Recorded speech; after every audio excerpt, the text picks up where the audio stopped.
Today, I'm going to answer the questions that every final expense insurance agent should be asking and or maybe is thinking to themselves but tends to have to figure out for themselves. Here, let's start with a couple of good ones.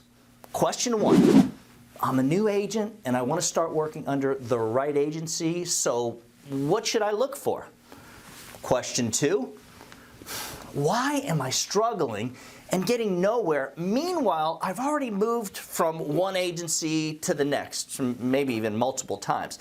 And question number three, how can I learn a system that takes common knee-jerk objections and turns them into a really good solid sale? Before I answer these questions, I am going to ask you to please give this video a thumbs up and subscribe if you're new. We're putting out new final expense sales and training content every week. And check it out, guys. If you'll kindly hang around all the way to the end of this video, I'm going to show you how to get the appointment setting super file, which has my scripts on setting appointments from different final expense leads, and it even shows you how to overcome objections while calling to set your final expense face-to-face appointments. And check this out, guys. If you would like free final expense telesales training, after you watch this video, just come back to this part of the video and click on the link above, which will take you to our telesales training 3-part series. And this thing covers like everything that you need to know for selling final expense over the phone successfully. In order to give you some answers that really make absolute sense, I need to address something very important. Now, keep in mind, this is coming from the perspective of someone who is trained and worked with like hundreds of agents over the past 10+ years. There are two main categories of final expense insurance agents. Category one is the agent who is willing to go the extra mile and work super hard to learn the business. They figure out, a way to have plenty of money to invest into their insurance business so that they can actually get through the first 2 or 3 months while cutting through the learning curve fast. And this agent doesn't give up.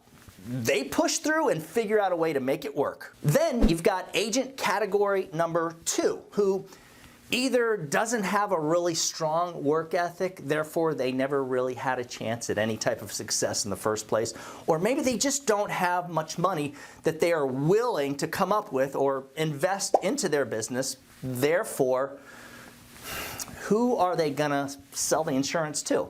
I mean, their friends and family? This agent fails literally every single time. I like to refer to the second category as salespeople. Not insurance sales professionals, salespeople. Now that we've got the two agent categories, let's answer some questions. And of course, the agent in category two who's lacking in, maybe one thing or another, unless that agent makes drastic life changes, there really is no answer. To answer the question, what do you really want to look for in an insurance agency? Well, there's two things. First, they have to have a system that literally works for any agent who fits in category one. That makes sense, right?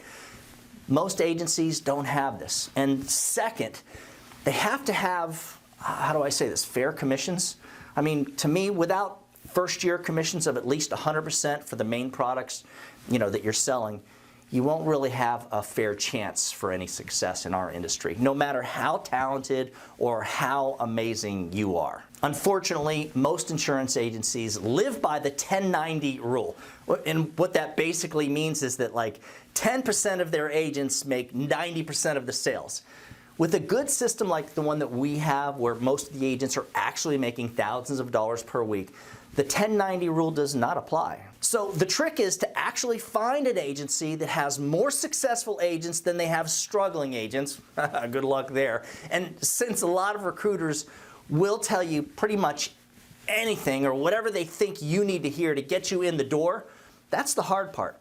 Especially if you're looking at one of those agencies that are like multi-level marketing, maybe like one of the ones that goes by like 3 initials. For those of you who've moved from one agency to another and are still maybe not making ends meet, Well, here's my answer to why that's probably happening and what you can actually do to potentially correct it. Assuming that the agency you are with is kind of like mine, where they actually have a system that can basically guarantee that you'll be able to make several final expense telesales presentations per day.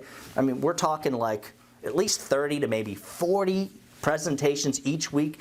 There's something that is rarely spoken of in our industry. I'm talking about the skill set that must be developed for you to go from being a salesperson, that was described in that second category, to becoming a true sales professional. What tends to happen in our industry is agents jump from one agency to the next, looking for that special system that's going to change everything for them, or that special magic lead that's going to change everything for them. Meanwhile, no one is teaching them the art of making the client's objections part of the sales process and part of the application process. The agents are just skipping around looking for a low-hanging fruit ultimate lead system that doesn't really exist. Meanwhile, they're blowing these easy lay-down sales of people that actually wanted to buy and truly needed the insurance.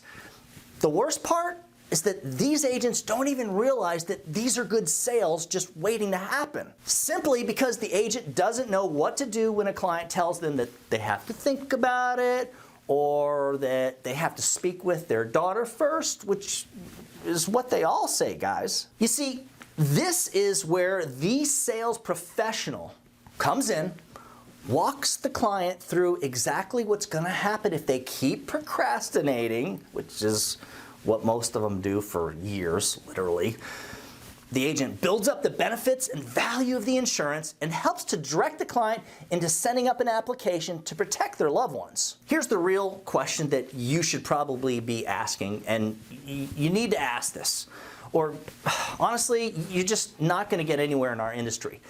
How can I learn a system that takes common knee-jerk objections and turns them into really good, solid sales? And yeah, guys, there are a lot of books on like the art of persuasion and like how to become a professional salesperson. Personally, I teach our agents an easy version of what we call straight line sales. We not only view the objection as part of the application process, but we use the objection as an opportunity to build value in the sale. Not only like with the products that we're selling and the companies that we sell, but in the value of having you, the agent, as their main contact, for their insurance products. I mean, you want them to feel like, wow, I'm so glad I got this guy or this gal as my agent. In retrospect, there really is no easy way to success. I mean, not until you've learned a process which can inadvertently make your success easy. And it all comes down to you working hard to learn how to sell and become a successful sales professional. Not just another insurance agent, not just another struggling salesperson, but a truly professional insurance sales pro. With all that being said and done, for a copy of the appointment setting super file, just shoot me an email at doug@ufesonline.com. If you'd like more information on selling final expense insurance at an extremely high level through our telesales platform, just email me at that same address. Remember, guys, when you put the needs of your clients first, everything else will usually fall right into place. Now get on that phone and do something good for someone today. Happy hunting.